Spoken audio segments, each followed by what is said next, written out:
I'm starting to think that this actually has a chance. Like, all right, I guess I'll just get right into it, right? Should I just tell you straight? Should I just say what my opinion is straight up? Should I just lay it all out there right out the start? Okay. First of all, if I had to vote between Jim Jordan and Kevin McCarthy, I would vote for Jim Jordan. 100 out of 100 times, I would vote for Jim Jordan over Kevin McCarthy. Okay, every single time I support Jim Jordan over Kevin McCarthy. Okay. That said, my understanding is that there's never been. I didn't think that there was ever any chance that Jim Jordan could actually make it, and that refusing to vote for Kevin McCarthy was going to basically just disempower the Republican leadership and cause a huge spectacle and show the American people that the Republicans don't know what they're doing and that it's chaos, and was just going to backfire and just result in end up Kevin McCarthy being leader anyway. And if that was what the outcome was going to be, I wouldn't have supported this. I think that there is something to the idea that you have to work together with people and accept things that are not ideal for the greater good type of thing. And so, but I don't know, it's starting to seem like there's actually a chance here. I don't know. I mean, I guess only time will tell, I suppose. But if this thing ends up failing and it ends up being Kevin McCarthy's the speaker, then I probably will say that it wasn't a good idea to try to challenge him. But on the other hand, maybe but again, look, I would rather have Jim Jordan as speaker, but I don't want to see, the Republicans in disarray, fighting, chaotic, not getting along, showing the American people that this is what happens when you elect Republicans. It's just chaos and blah, blah, blah, blah.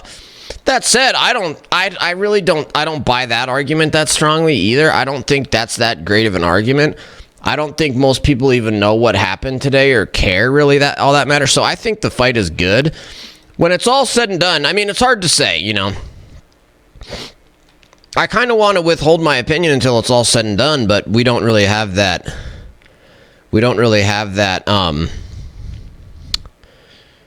Luxury. And so if I was forced to choose, I guess I support Jim Jordan.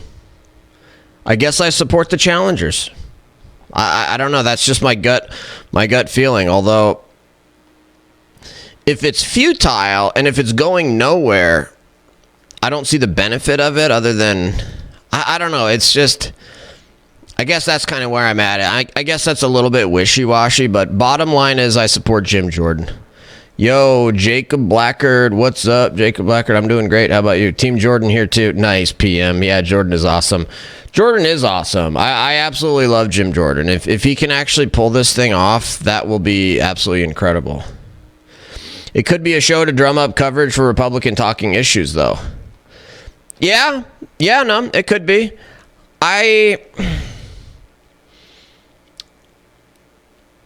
It could be that, though, Num, but for example, okay, here's the deal in Montana, right? A lot of this can just simply boil down to these politicians wanting to do what they think is best for their own future. So, for example, in Montana, we have a U.S. Senate seat up in 2024. John Tester, U.S. Senator John Tester, is up for re-election in 2024.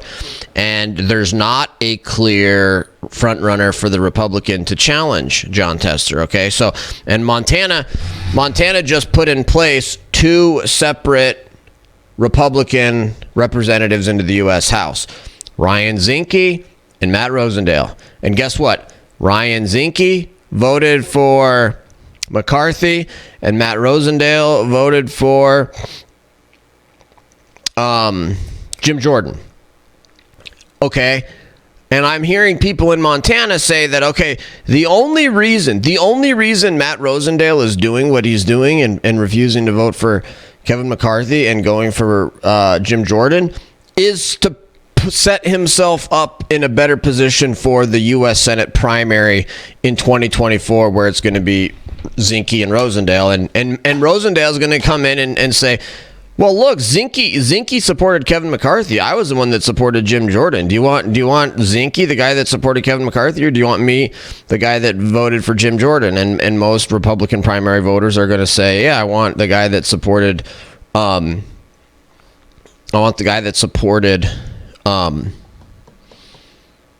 Jim Jordan. So some of this just could be that. Boom! The first sub gift of the Just Chatting Return to Politics stream. Thank you, Anonymous. Appreciate that, Anonymous, whoever you are out there. Thank you so much. Let's get the Lecture Fan Politics chatting stream going. Let's do it. Thank you. Good, and what is your opinion on the tax returns of Donald Trump? I don't really care about Donald Trump's tax returns, is my opinion. I haven't looked at them. I've never seen Trump's tax returns, so they're not that interesting to me. The fact that the people who have been in charge were unwilling to make any changes to leadership, to me, made this as a must. I want to see the tax returns of Congress. Exactly, Mike, exactly. I want to see tax returns of all kinds of Democrats. I want to see, and then what's funny is actually a lot of them have released their tax returns, which is kind of the easier. But here's the deal. It's like the only argument against this challenge to me is like, oh well, this shows the only sort of conservative argument against it is that this. Okay, here's the and sort of like. Mark Levin is making this argument. Mark Levin is very, very against this challenge to McCarthy. And the argument, I guess, is essentially like, number one, this is doomed. This is going nowhere. It's not going to do you any good. Number two, this hurts the Republican Party as a whole. It hurts the ability for the Republicans to get conservative agenda items passed. You could end up, the Democrats are loving this. That's one way to tell whether something's going well is how happy are the Democrats. And there's no question here that the Democrats are very, very happy to see the Republicans fighting like this. And this idea that it's going to hurt Republicans in the future somehow. So, holy cow! Woodsy Webb with the 18 months tier 1 sub. Thank you, Woodsy. Appreciate that. Sug, welcome, Sug. I don't like stock trading for policymakers. No kidding, right? Thank you, Woodsy. That's awesome, man. 18 months is huge. Thank you so much. Holy cow! Boom! Old Gamer Mike dropping 5 tier 1 subs. Huge. Thank you, Mike. Holy cow, Mike. Thank you so much, man. That means so much, Mike. Really appreciate that. Woodsy and Mike. Absolutely killing it. Thank you, guys. Thank you. But to me, it doesn't really, I don't see like a really strong argument that says challenging McCarthy for speaker is just horrible for the Republicans and it really, really hurts the conservative cause and it really hurts the Republicans. I don't see it. It's like, yeah, okay, so there's a contest for the speaker. Like, it's a healthy debate. You know, so that's why the more I think about this and the more I talk about this, the more I'm on the side of the challengers and the people that don't want Kevin McCarthy. And look, we need more debate in Washington. We need more fighting. We need to get away from the status quo. The fact that this hasn't happened in 100 years, good. Because you know what? What has been happening for the last 100 years has not been good. So we do need to do something.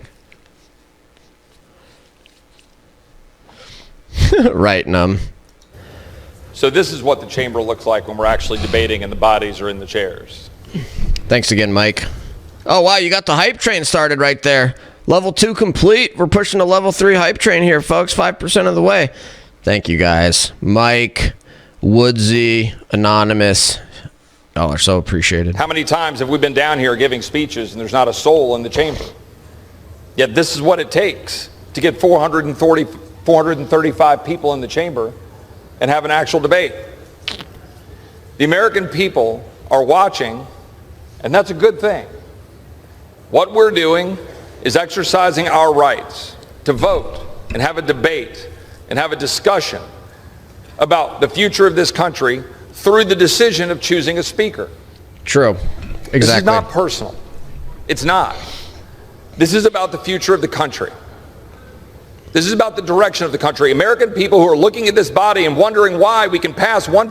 This thing that I disagree with is this notion that it's somehow inappropriate to vote against them. It's inappropriate to have a debate. It's inappropriate to have. It's like, no, that's how the entire purpose that you even have a vote is so that you can choose whether or not you support this person. Now, the fact that this hasn't happened in 100 years and that usually everybody falls right in line and votes with whoever the party leader is, I don't know if that doesn't sound like a good thing. What that says to me is that members of Congress basically haven't even exercised their rights to have a debate or to even have a vote.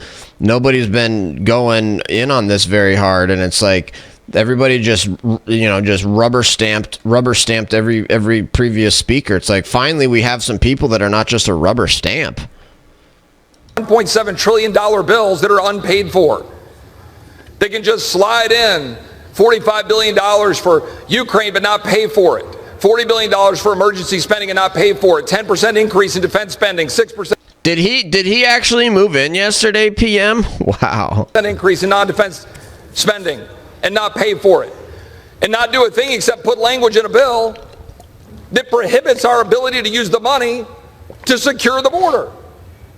That bill gets rammed through, and we know exactly how it gets rammed through. I mean, here is one thing, though, that I think is a fair argument, which is that the Republicans should have figured this out before today.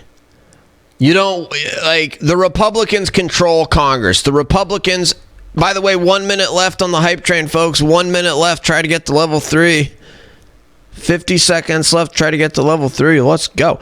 But here's, I mean, the one criticism against this move is like, dude, this should have been figured out long before today. Why are you waiting until the day of the vote to try to do this? Like now I think the Republicans do. Audi Glaze, boom. Audi Glaze with 200 bits. Thank you, Audi. Appreciate that so much, man. Gets us up to 14%. 20 seconds left. 14% of the way there. Thank you, Audi Glaze. Thank you so much. You know, it's like, why couldn't the Republicans have figured this out before so we don't look like it's a clown show and just total chaos? Like, now we're just going to have vote after vote after vote after vote after vote after vote after vote, and people are going to be like, the Republicans took over Congress and they can't even elect a speaker. I mean, it does kind of look bad, and they should have figured this out before. That said, I would prefer Jim Jordan. I've said by the way, there's the hype train. Thank you, everybody. 7 subs, 200 bits. That's huge. That's huge. Thank you, guys. I've been saying for you guys that have been here, you guys know, for the last couple years, I've consistently said I would love to see Jim Jordan as Speaker of the House. So look, the reality is too, though, is like, for somebody like me and you guys watching this, like, we're not privy to the internal conversations between members of Congress. So it's very, very difficult. I guess one of the reasons I'm a little wishy-washy on this and kind of going back and forth a little bit is because, like, it's very, very difficult for us to know what is likely to happen because we don't know what these people have been having conversations about. So, like, that's why I say, like, part of my analysis of like whether I support this challenge is kind of contingent upon what's the outcome. What is the likely outcome? If we knew in advance basically that nobody was going to budge and that there was going to be this was going to result in a Democrat winning the speaker's position, then I wouldn't support it. If we knew in advance that this gambit was going to succeed and it was going to result in Jim Jordan being the speaker, then I would fully support it. If this was going to be just a little bit of chaos and then ultimately Kevin McCarthy is going to win, like I'd support that. If this is going to result in like we're not going to have a Speaker of the House and the Republicans aren't going to be able to operate and the we like Congress won't even go into session or something insane, like imagine if nobody can actually get a vote and the Congress can't actually get a speaker. And so now Congress, which we just took over, the Republicans just took over Congress. If we get to a situation where, none of this, like Congress can't even have a session and Republicans can't do anything, well, then I wouldn't support that. But we don't know what the outcome of this is. We don't know how this ends. And I think the only way to really know, or to have even a good idea or a sense of how this ends, is to actually be talking to these members of Congress and to actually know them and be privy to what conversations that are going on. And so for us sitting out here, it's impossible to know what the outcome is. So with all that being said, that's why it's like, look, I support the challengers at this point, because I don't see this really hurting the Republicans. It's like, yeah, the Democrats are happy, but who cares? I just don't see this being... I think the benefits and the possible benefits of this far outweigh any negatives, if any, yet. I think most people are tuned out of this. The party leaders did not want to compromise at all. Felt like everyone will fall in line, is the feeling I get. Yeah. And they probably thought that, Mike, because that's what's always happened. To be honest, I am loving the deadlock because they can't pass anything without a speaker. Right. True, Mike. True. Yeah, he moved into the office. But, I mean, on the other hand, Mike, like, there are some things that the Republican Congress could pass that would be good things. And that's, I guess, where the counter argument comes in, which says basically, look, this is going to prevent the Republicans from passing things that we want passed. Like, what if the Republicans could have passed a bill to reinstate with back pay service members who were kicked out of the military due to the vax? Like, that's a bill that we all want passed, and like, so if this ends up hurting our ability to get some of those, but I don't see that happening right now. Yeah, he moved into the office. Maybe 3 men movers can help him. Frank Luntz, Lindsey Graham, Mitt can all pitch in and carry a load. Nice. Goku Gaines. What's up, Goku Gaines? Happy New Year. Is Kevin McCarthy conservative enough, or does he lean more like Mitch? I think McCarthy will have to make some concessions if he wants to be speaker. Oh, Kevin McCarthy is more like Mitch. I think he maybe has a better voting record than Mitch, but Kevin McCarthy is a ladder climber. He's an establishment guy, not a real good conservative. But then if you listen to Kevin McCarthy and you hear him when he's on the Sunday shows with Maria Bartiromo or whatever, he says all the right things for conservatives. We don't have the other chamber, so we can't pass anything we want. True. So I still have a hard time thinking, though, that it's a good idea for the Republicans to take over the House and for them to just shut it down and not be able to operate. That I think would hurt Republicans and conservatives in 2024. I mean, that's a big part of this analysis, I think, is how does this position conservatives to do in 2024?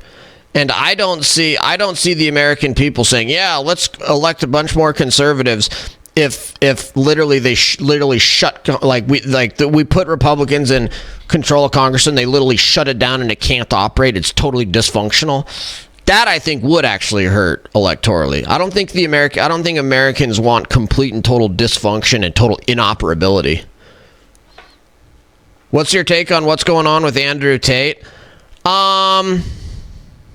I don't like Andrew Tate. I don't think he's a conservative. I think he's a scumball, dirtball, like pervert. I don't like the business that he's in. I think he's a grotesque pervert. Obviously, a kind of a sleaze scumball.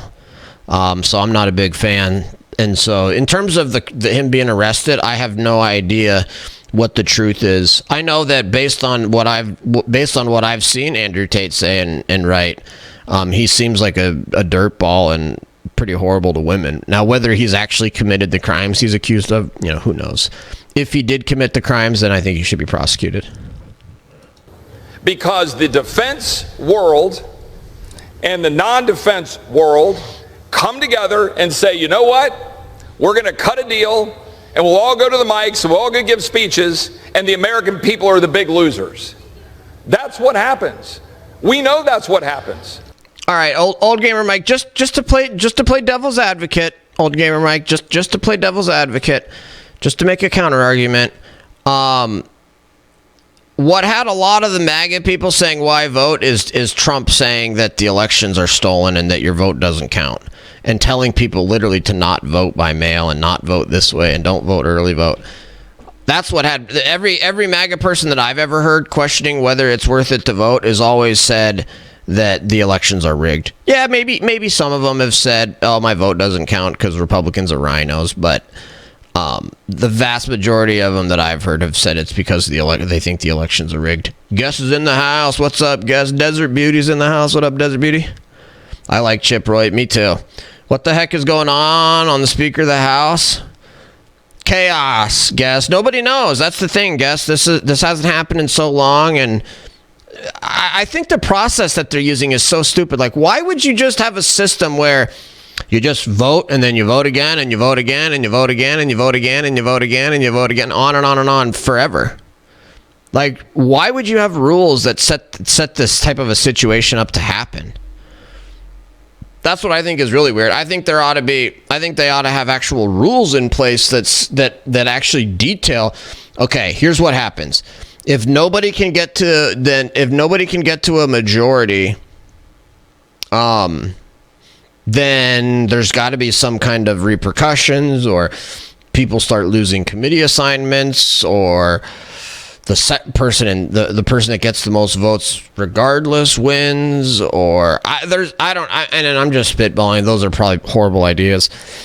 You do want the Speaker to be able to get a majority of the votes, but like to have a rule set up where you just keep voting over and over and over, like this could literally go on forever. How much sense does that make to just have it go on forever and forever and forever? I think the Speaker was mostly an honorary title. Somehow it got twisted into position as at times more powerful than the presidency. Oh, for sure, guess. And the same with the Senate Majority Leader. Yeah, I've heard. It's interesting. You talk about different ways things. Yeah, the congressional leadership, they have complete and total power and control over what gets brought to the floor, what gets voted on. I mean, it used to be that, hey, if you voted something out of committee, it would go to the floor. Like, it's not that way anymore. The whole thing is kind of bizarre. All right. Is this one of the times it happened? All right, let me finish this PM, and then I'll read that. The Rules Committee sits up there and passes a bill, sends it to the floor, and we have no debate on the floor of this body. We haven't been able to offer an amendment on the floor of this body since May of 2016. The former leader and I have discussed this right here. That's true. But the fact is, this place has